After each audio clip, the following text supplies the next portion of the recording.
30 years of what-if tension sits in these fists. In the next minutes, she must decide. Open or stay locked forever? Listen to the one question that makes her pause. If she says yes, you'll learn how to start loosening your grip today. Track her breath the moment it drops. That's the doorway we'll step in through together. My most burning feelings are that I don't want to feel good now. I want to learn what will help me feel good always. And so my mind is like spinning in all the directions. But I'm listening. I guess the three main things that are coming up for me is like when I was reading your stuff and the book and looking at the website and stuff. So three main, probably beginner questions of who are we all talking to here, and who are the instructions for, and who's doing the looking. And then the other thing is if really, there's no person, then why do we get this particular body and mind to be attached to for this lifetime? Why aren't we just floating around as free air? And then also about experiencing physical pain. Once we are no longer identified as this body, why do we feel stuff on the body? And then just about victimhood of okay, maybe, I guess for me, there's still a sense of being a witness. In other words, I get that okay, maybe I'm not doing the thinking. Maybe I'm not doing the stuff. Maybe walking is happening right now and talking and all of this, but I am still the one who's experiencing it. And it's not fun for me here. And no matter all the gratitude and all the stuff, I try to be a better person, but the overwhelming experience is of fear, of contraction, of despair, of hopelessness. I keep trying. It rises up. It tries to find an answer. It tries to be happy. And then again, it sinks into despair and hopelessness. And there's always an undercurrent of fear. I'm in a park now, and there's a dog park, and a dog is let off, and it's fear, but it's always there because the body's always jumpy, always ready to be afraid. And I guess, I don't know, does that disappear once we see what you guys have all seen? Or is that something you just deal with and you don't mind so much afterwards? But it's not so much fun for me here. I don't like it, and I don't know what to do about it. And then I feel very, very guilty all the time because hey, there's grass. Why can't you just be grateful? Hey, you're alive and you're relatively okay. So it's I can't find a way to be at peace and free from the, I'm never at rest. Even at night, I'm clenching. I'm I wake up like this. Okay, what's now? It's there's not a rest. There's not a freedom. There's not a peace that is lasting. And there's moments of peace, but even being with you guys, I feel, I could melt into the heart.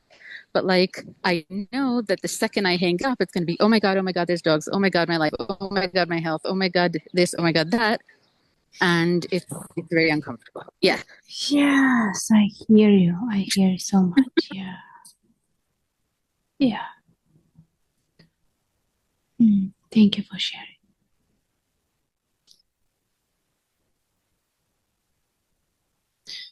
Dami, there's nothing wrong with you or your experience.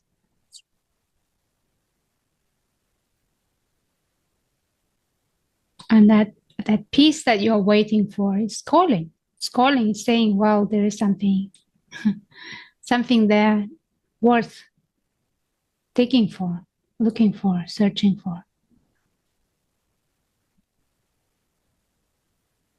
But it cannot happen like that. Well, you can have glimpses, you can have experiences, you can have recognitions, but all that is not resolved yet is waiting to be resolved. And whatever you're feeling is exactly what you need to be feeling right now. So there is no way to delete that or get rid of that, but we can meet that and invite it to resolve.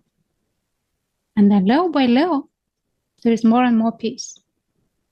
Because when the space is cluttered with all the questions, with all the emotions, with all the stuff that is unfelt, there is no peace. There is no space. So it's a big job.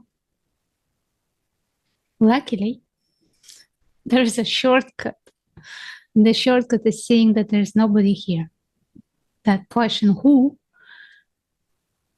is not pointing to anything. There's nobody here.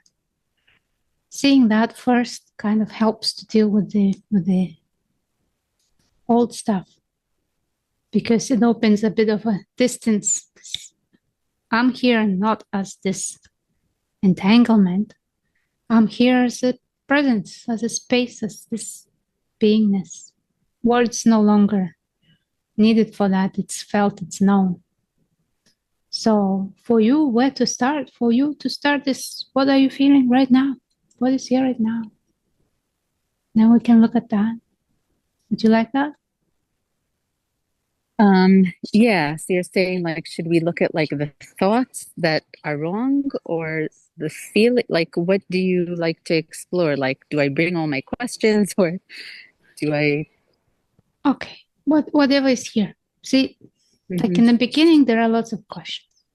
The first stage is to get the mind to relax. The second stage, I would say, is to go through all these feelings that arises, the energies, the contractions, emotions. Then there is more space for silence, and still stuff comes up and it's being met. So yeah, whatever is most important, right here, right now, what comes into mind or into heart, whatever it is, it's welcome. I guess it's fear. The two main fears are fear of relaxing because I'm afraid of who I'll be, and I'm afraid of hurting people and being out of control. Oh, how interesting. Yeah. Very interesting. Let's give this to the mind. Let's say you buy shoes and they are very, very uncomfortable, but you keep wearing them and you got used to them. Your feet are hurting, but you keep walking in them. And it's like, that's me. That's my personality. I wear these shoes of pain and that's how I am. And if I take them off, I don't know, maybe I'll be uncontrollable. Maybe I'll hurt people. Like, as if this pain is part of you, or if that discomfort is something that you identify with, but you are here with and without that discomfort, and you are not going to go crazy and start hurting people because you are happy. So it's okay to take these shoes off, and they're not going to be missed. See, I guess it's I feel that my body's contracted all the time to prevent it from doing bad things. Like from doing bad things. Yeah. So like do you have urge all the time to do bad things? It's more like I'm contracted at home because otherwise I'll make inadvertently noise for the neighbors. Or when I'm near, but that's like a tiny thing. But like when I'm near people, often I'm near very unpleasant people, I'm afraid I'll scream at them or slap them, or yell at them and blow up my life. In other words, I'm very extremely controlled and kind and patient and loving. And that's because I hold myself really, really tight. All right. So how does it feel to be in this restraining jacket? How does it feel? It's not a fun life, but I'm proud that I'm patient and kind instead of like I'm afraid I'll be either like just unkind or a psychopath or maybe lunatic. You know what I mean? Like in my response to everyone. Yeah. So who gave you these ideas? Where are these ideas are from? Who gave you them? I guess maybe by the strength of the emotion I feel I'm holding back, and also by the way everyone else around me does respond and they don't restrain themselves, and I'm afraid of becoming like them or worse. So it's like, I want freedom, but I'm not going to allow myself freedom because I don't know what will happen. Yeah, and it's better to be a little bit constricted than a lot sorry. Of blowing up my life, And now you're not sorry. living this constricted life. It's pretty hellish, but it could be worse if I hurt others. Then I would never forgive myself. If I'm hurting myself, it's okay. Oh, wow. And wow, let's acknowledge that. It's okay to hurt myself. It's not okay to hurt others.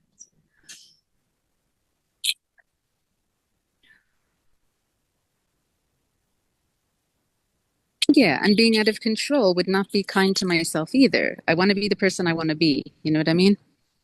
Are you?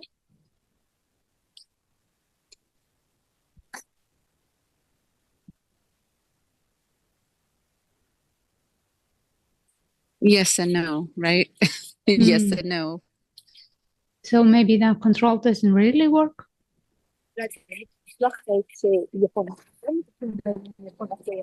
It works to some extent, but I'm not free. And I'm not yeah. So you can't have freedom and control. I mean, what is freedom in your definition? What does it mean to be free? My muscles will relax and my heart will be happy, and I won't feel afraid all the time of messing up my life or hurting people. Like, I'll just be happy and confident, and again, my muscles will be at rest and relaxed, but I can breathe. That sounds terrible. That sounds really scary to me. Like, God, no. If I'll be relaxed. Oh, no. That's too scary for me.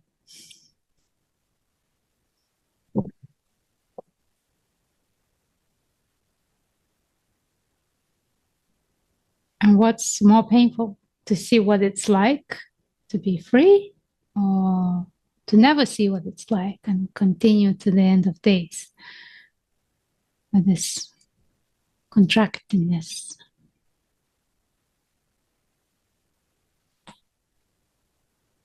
Yeah.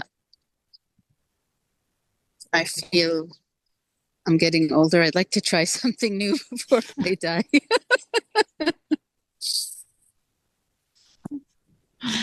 Okay, so what's the worst can happen if you are free?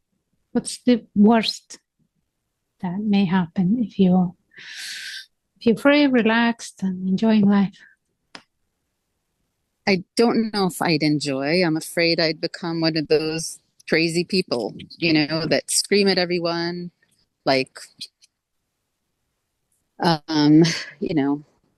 just go around screaming at people, like, why are you letting your dog off the leash? And why are you hitting your kid? And don't speak to me that way. Like, just one of these people that go around outrage at the world and screaming and hitting people. That I'll just totally lose it.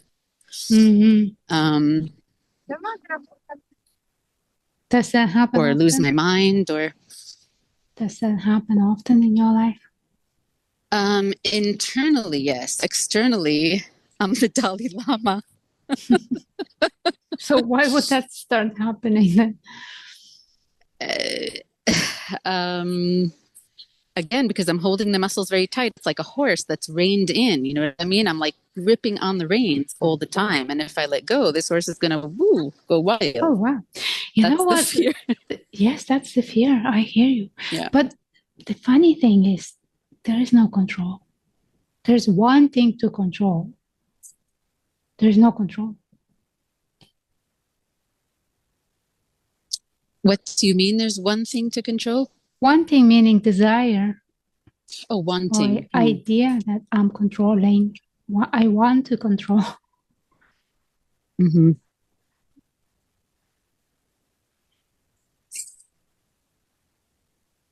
So it's not like something, you can lose something you never had.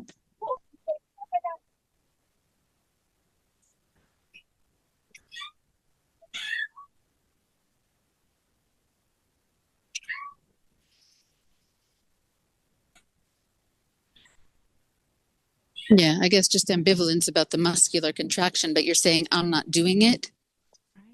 Are you?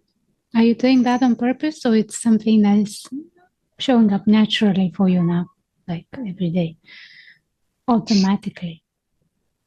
I have control over about 10%, and the other 90%, like I can meditate for 5 hours and it's like the doorbell will ring and it's back to 100% contraction. Like it's really not so voluntary. Yeah, it's automatic. Yeah. Because that's how the body responds to the thoughts and to the ideas they have. And even those are automatic. Mm-hmm. So feeling bad about myself and feeling like I failed my life and why haven't I understood all this yet? Why am I not at peace yet? This is just automatically happening. Yes. Well, my cat is screaming automatically. Stop it. Shut up.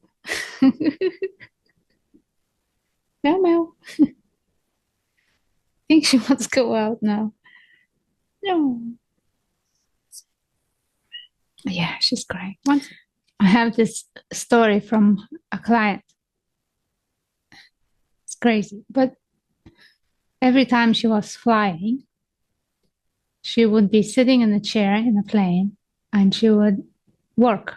She starts working. Her job is to keep the plane up in the air because if she's not going to work, the plane is going to crash. So imagine a long flight. She's like working, holding, keeping the plane in the air, keeping the plane in the air, keeping the plane in the air all the time. And not just when she was flying. She was doing that the same when her family or friends are flying. Like she took the responsibility to keep the plane in the air.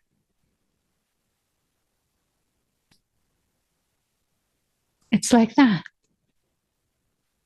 It sounds like me, yes. I really feel that way. Yeah. It's like if I don't tense up, if I don't work, if I don't keep myself straight, everything is going to fall apart. The plane is going to crash. Now, does the plane know about that, care about that? Does that obsessive thinking make any change for the plane? I guess when I've tried to not work on the plane, there's turbulence and it bounces and I say, oh, you see, you got to start working again. In other words, life doesn't go in certain ways or people suffer or the people around me are not taken care of. And so I feel I need to step in. But yeah, but turbulence sometimes happens. It doesn't matter if you hold the plane up in the air or not. Yeah. Turbulence happens. There is no way to control life.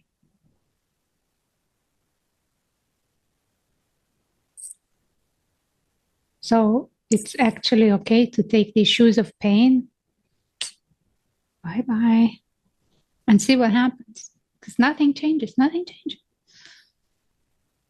And is there any way to get over this existential fear? Because truly, as you say, anything can happen in every moment. There's no control. So, of course, this squishy little body is going to be afraid of dogs and people and drones and just the simplest things. People pushing you or is it not afraid worse now? Things. Yes. Yes. So I'm saying, is there a way to get over that fear or is that something we have to live with as long as the body is in this world? Oh, no. See, okay, let's look at the mechanism of all of that. The mind, as a good guy, takes the job of a protector and it protects from feeling that happened in the past that was uncomfortable. So whatever experiences we had in the past, there is this feeling that remembered, oh, you don't want to feel that in the future, right? So let's see if we can avoid that. So the mind is going to predict what will happen.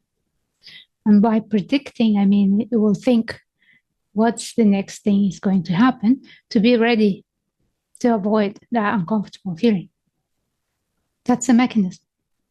There is a past, experiences, there is imagined future. It's all about not feeling uncomfortable, not feeling that I don't want to feel. Because it's not safe to feel. Here's the twist. It's not safe to feel. But what if it's safe to feel? What if whatever you're feeling emotionally, sensationally in the body is safe to feel. And now let's check it. Don't take my word on it. Whatever you're feeling right now, is it safe to feel?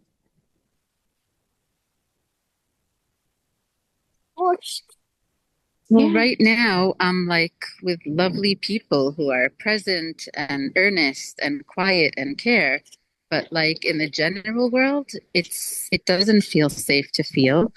Right? And also like there's two levels. There's like the dog passing and my body will just screech out loud, which is like, hey, it's like a huge adrenaline and epinephrine. I'm afraid I'll get like a heart attack from like the burst of shocks I feel at every tiny occurrence, but also embarrassment at screeching out loud in front of people.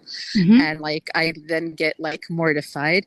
And then there's like the other side of like you can get suicidally depressed. And is that safe? I don't know. You can die. And it's like when you're stuck in those deep depressions or anxieties or despairs, I don't know, do you call that safe? Maybe it's safe, but A, you can die, and B, it's really, really painful. Yes. So I don't know. Yes. What you said in the beginning, right here, right now, it's safe to feel whatever is here.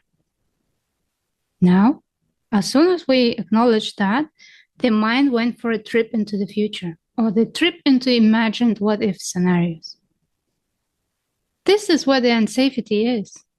And it's going into the future or what if scenarios to create imagined safety. Well, all it needs to do is to see right here and now in the moment if it's safe to feel what you feel. This is the real safety. Right This is now how it's that safe pattern because can it's be pleasant. broken. Sorry. It doesn't matter. It doesn't matter. Is it safe to feel sad? Is it safe to feel grief? Is it safe to feel anger? Is it safe to feel fear? You can check that for yourself. Like in real time, in real life, in real situations, is it safe to feel what you're feeling? Not in the imagined what ifs, because that's where the unsafety is. Safety is now, and there's only now. Well, if I start thinking about those things now, I start to contract and it's extremely painful. So safe is, I don't know what safe is, but it's very, very painful. It's not pleasant. Yes, is it safe to feel that? Let's just check. Don't need to imagine it, just check. Whatever you're feeling, that contraction, is it safe to feel it?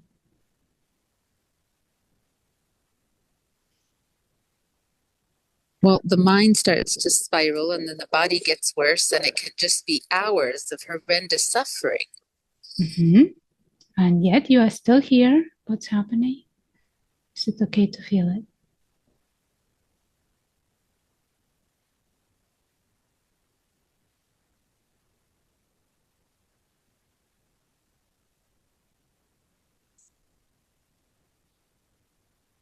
I don't like it. It's very painful. Oh, it's not here to be liked. I'm sorry. It's not here to be liked. It's not here to be comfortable. It's here to be felt.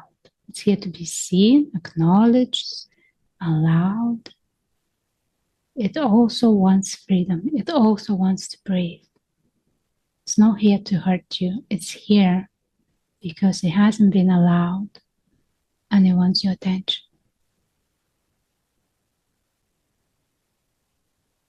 So maybe just a little bit, like 10% or 20%, allow that feeling and see if it's okay, if it's safe to feel it. Now, not in the future, now. Now? Now. Yeah, as I allow it, it kind of gets worse. Sorry. Yes, that's great. It's supposed to go the other direction. No, it's not supposed to do anything. You just want to see what is here as it is. And here's another thing. The emotion is a wave. What is a wave? A wave is something that rises up to the peak and it drops down. Right? If that emotion was never allowed to reach the peak, it's still waiting here, suppressed, tense, frustrated. He wants to go to the peak and leave. But because he cannot go to the peak, keeps being here until in time to time explodes or something happens. That's why people get hurt. But if that emotion is given enough space and attention to rise to the peak, that's why it gets more intense. It drops. So if I've been in a feeling for days or weeks or months, is that the wave of it that it lasts for months? Or usually emotions would be shorter if I would allow it to peak?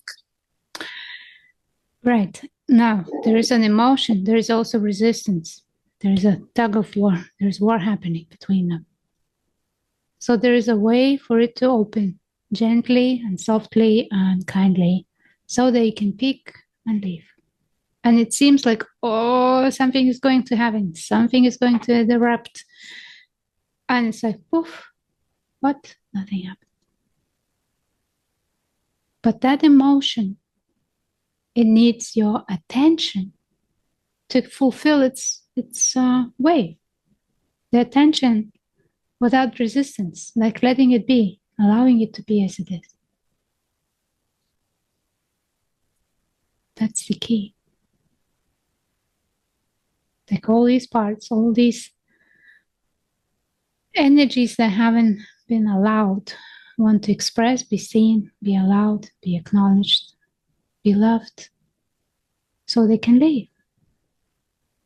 But if there is a slight thing that, oh, I'm going to sit here with you so that you get out of here, it doesn't work. And do I need to understand it or analyze it or know what it is or name it or just feel whatever's coming on? Yeah, just feel it. And you can also communicate with it. Like ask it, what do you want the most?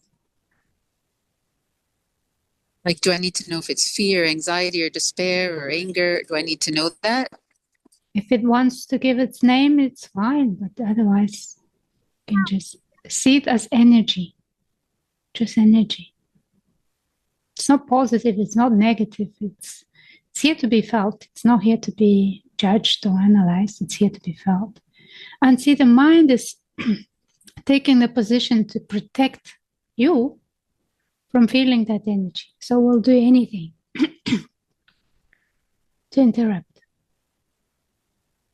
Yeah, because a distraction. Oh, it's not now. It's too much.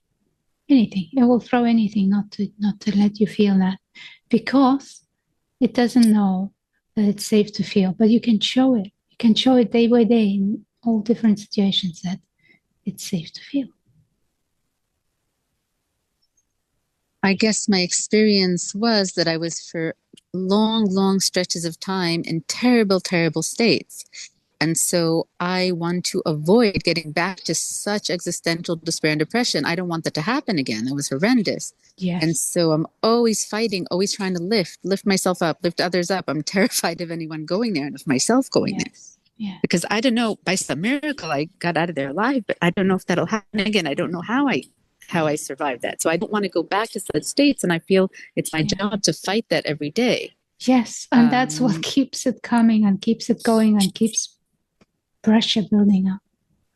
But maybe I'm some weird person. If I let go, I'll get stuck in despair and anxiety. You know what I mean? Maybe you guys are all like charmed people. And like for me, I'll sink. You know yes, but that fear and anxiety and depression and everything wants to be met. But see, when you recognize that I am here as a space and these are just visiting. This is not me. This is not mine. This is not what I am. I am here as a hostess. And these little children, they are uncomfortable. They're crying. They want attention. They're innocent. These energies are uncomfortable. I'm here. Nothing can happen to me if they are coming up. They just want my loving, kind attention. It's not dangerous. See, it's that's the relationship. What changes is the relationship with what arises. But just as this body is in my experience all the time, and this persona, maybe these emotions are going to be part of my experience at all times. Do you think I can become more free of them? You think like they'll leave more and come less if I welcome them more? Or not necessarily? I may just live with horrible emotions every day, but I'll just have to welcome them and be with them. It sounds like a full-time job. Well, let's say you have a garage full of stuff and you can't even open the door because stuff is falling out through the door as soon as you open a little bit. And your job is to empty it. So in the beginning, it's a lot. The more you do it, the more the space there is, the easier it is.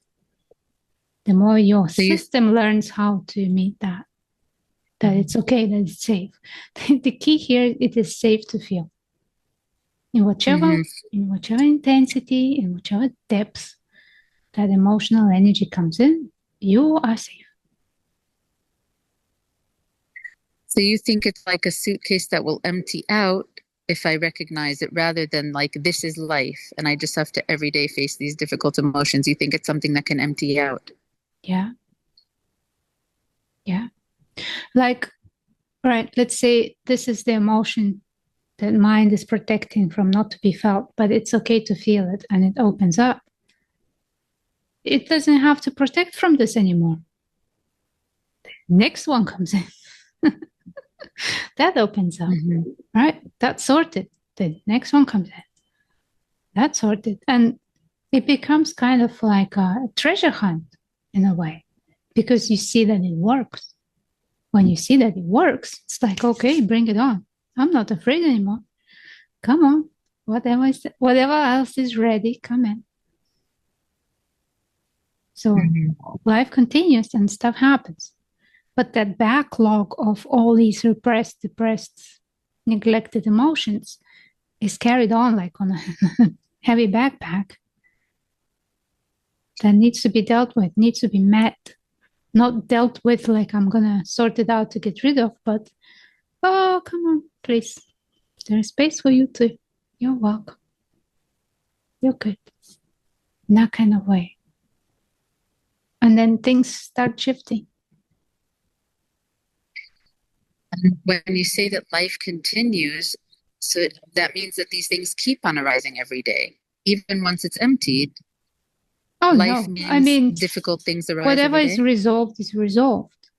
New things coming up. Or resolve means it doesn't rise up again, or I'm just not afraid when it does. Yes, it doesn't rise up again. Really? Yes. Let's say you have a painful relationship with your mom, and if that's resolved, you don't think about your mom every day anymore. Or even if you think about her, it's like, oh, sweet, I love my mom. And shit happened. Yes, it did happen. But it doesn't affect you anymore. But, something else happens. And then there's new stuff to look at. But it's only horrible in the beginning because that cleanup operation has to happen and nobody wants to do that. The whole thing of predicting how not to feel that is the opposite of cleanup. But the mind is innocently doesn't know that it's not really helping. It wants to help. It thinks it's helping, but it's not. Yeah. It thinks it's controlling, but these emotions are not gone. They are just suppressed.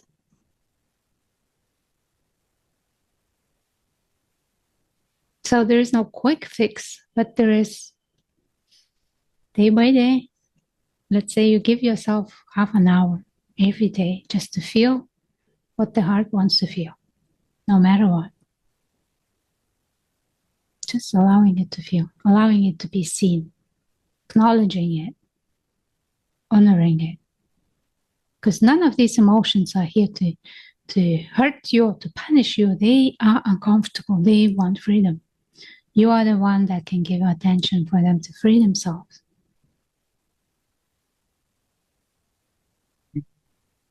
And is this better done with someone? Sure, I would say 100% better, because at least in the beginning, because it's so easy to get into these stories, into loops. Yeah. That when somebody is here holding space for you, may guide you gently out of that labyrinth. And it's definitely better to find somebody who can hold space for you. Well, And thank you very, very much. Yeah. What were you saying? I was saying, and once your system learns, once your nervous system learns that it works and how it works, then of course you're good to go for yourself by yourself. Mm-hmm. So it doesn't look like all day when things come up, we have to like go to the side and like talk to ourselves all day. Like it's enough. Well, I mean, it's not a quick change, Mm-hmm. but it's a definite change. And if you give yourself every day some time, start from 10 minutes, 20 minutes, half an hour, whatever. Give yourself space to feel what you feel without judgment, good or bad. Yes, it's uncomfortable, but that's where your freedom is locked in. That's where the space is. In other words, there's no fix of like, I can see something and then I'll understand life and then I won't have to do this. No. No. That's a dream of happy ever after. It doesn't work like that. So like seeing the truth or seeing that I'm not really a person, that's not going to stop me needing to do this work. No, because there is no person already, and yet all these patterns are here. Mm-hmm. And somehow this person seeing its own patterns dissolves them, even though there's no person. And there is no person seeing the patterns. You are seeing the patterns. You as awareness. You as a presence. Mm-hmm. Yeah, the person is just an idea. It's, if you look at the person, what is that? It's a collection, a bundle of thoughts, ideas, memories, hopes, emotions, and behaviors. This person is here, right? That's not you. Mm-hmm. It's the programming. It's the body's reaction. It's the action that is taken out of that reaction. It's not you. So all these persons or personalities dissolve eventually when these hooks or these patterns are seen and the emotions that are locked in them felt. But yeah, it's very, very helpful to recognize first that you're not that. You're not the mind, you're not the body, you're not emotion, you're not sensation. You are simply here, present. And all of this is arising. Mm-hmm. But sometimes first they need to be significant clearing to be able to see that. Because that person, that bundle is not giving up so easy. It's gonna throw a tantrum. No, don't look there. Don't kill me. If you look at me, I'm going to die, and all kinds of nonsense like that.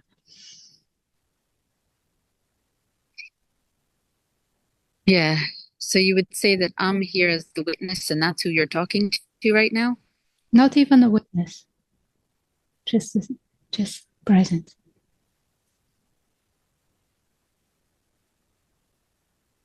Okay. That part I still don't get, but as you said, I think it'll take some time. But thank you so much. You're very welcome. And you're welcome. You know, we can have a half an hour private conversation, and if you like, we can set up some sessions and we can work together for as long as you need. Okay. Thanks so much, and thank you all. You're welcome.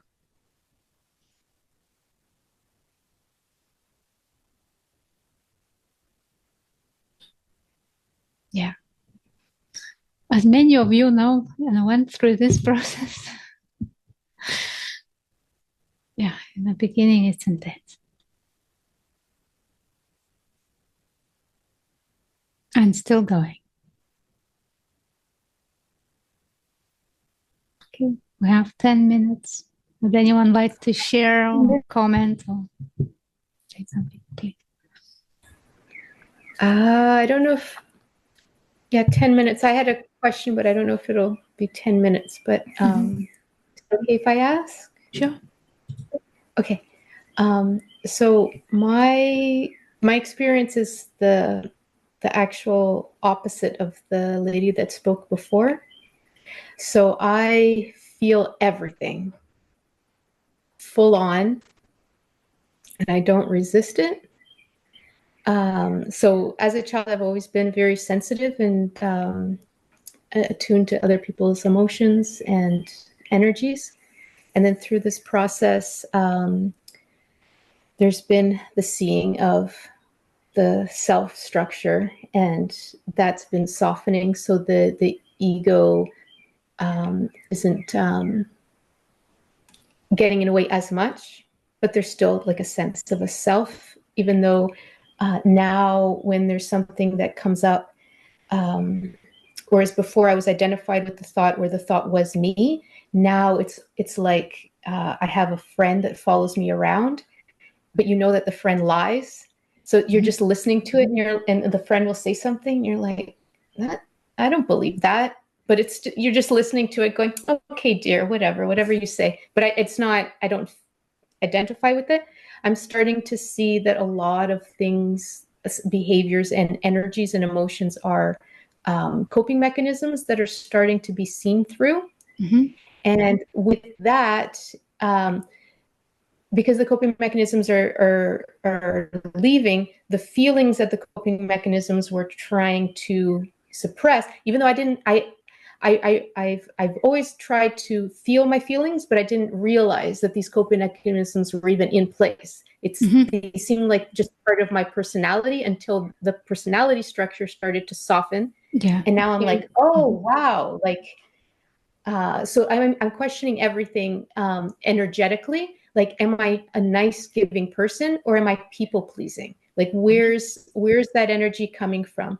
And I sit at home. I'm comfortable with feeling the feelings because I know that they just need to feel. So the feeling, I don't know if I can swear in this, but the idea is just like, what the fuck, universe? Like, I'm at the point where like it's so much.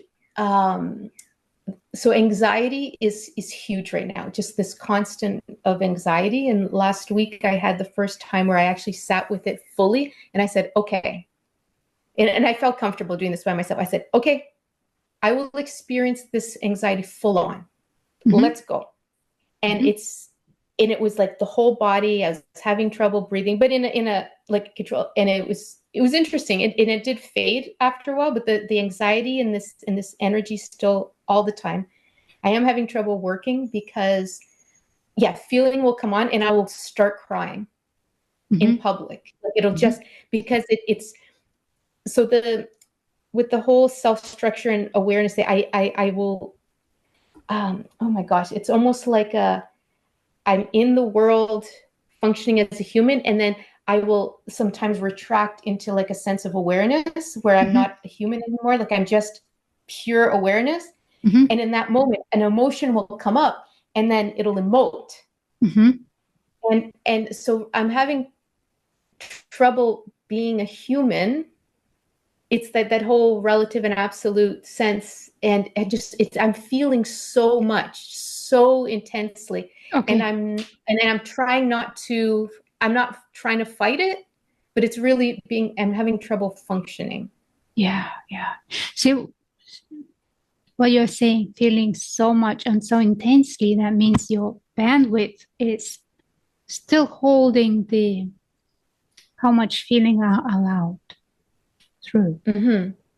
So the idea here would be to expand more, so that that stream of intensity is not pressing on the edges and not bringing in tension, because there is enough space for everything.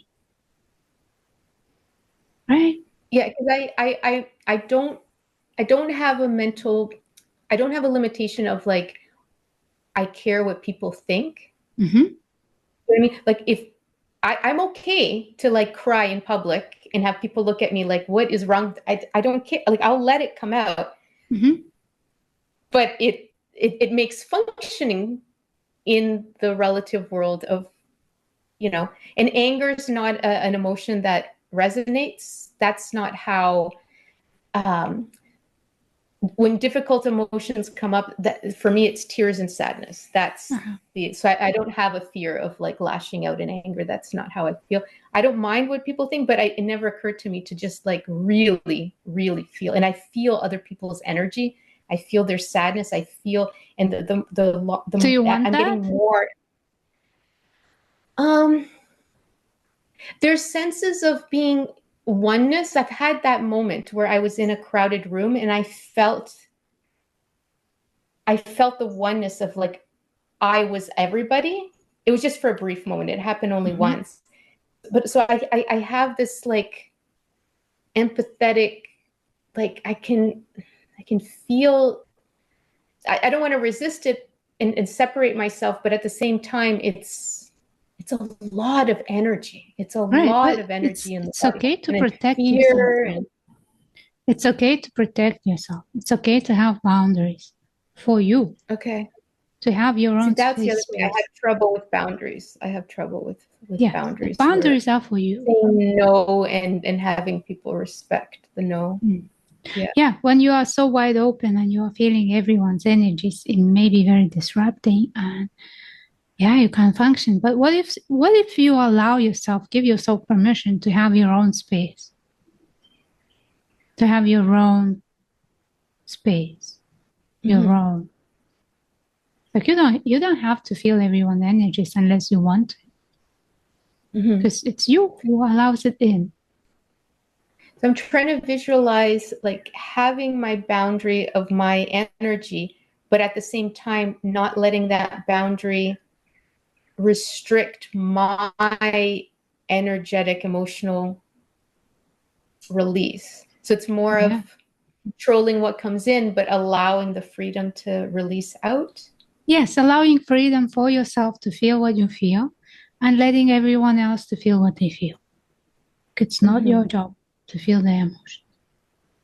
Yeah, I know that's definitely a coping mechanism of childhood, of wanting everybody to.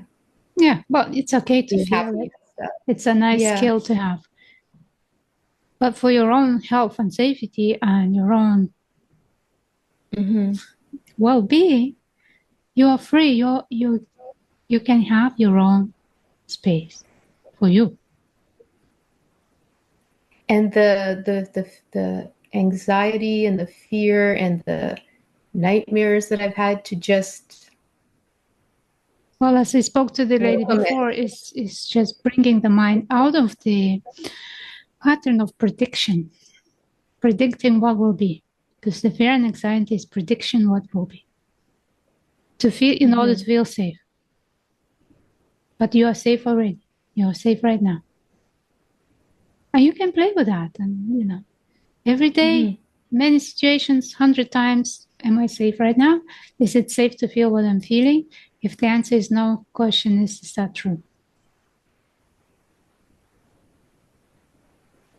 Yeah, it's so peaceful to talk to you. Do you know that scene from The Matrix, the first movie, where he's getting shot and the bullets are slow motion? So when I'm talking to you, I'm so present. I'm so aware. It's like everything. And then we turn off the thing and the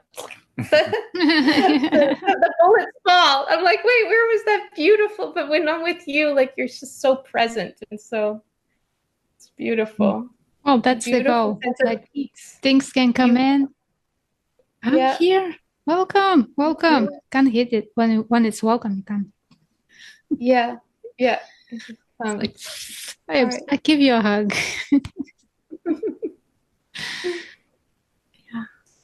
Okay. So I will practice that, to have the boundaries so I don't feel other people's feelings, but allow the emotions and feelings to just be fully. Yeah. Open your field to feel what you feel, and you can close your field to protect yourself from other people's emotions when it's not appropriate. Like you are not an open house. You have windows and doors. You can close them. It's beautiful. I'll try that. Thank you so much. You're so very welcome. Thank you very much. Thank you. Thank you, everyone, for being here today. Thank you. Thank you.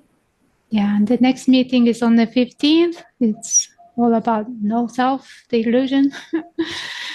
We can meet again in a month for deep looking. And meanwhile, if you want to connect, you can always send me an email. I can set up a session or two. That's it. Well, thank you, everyone.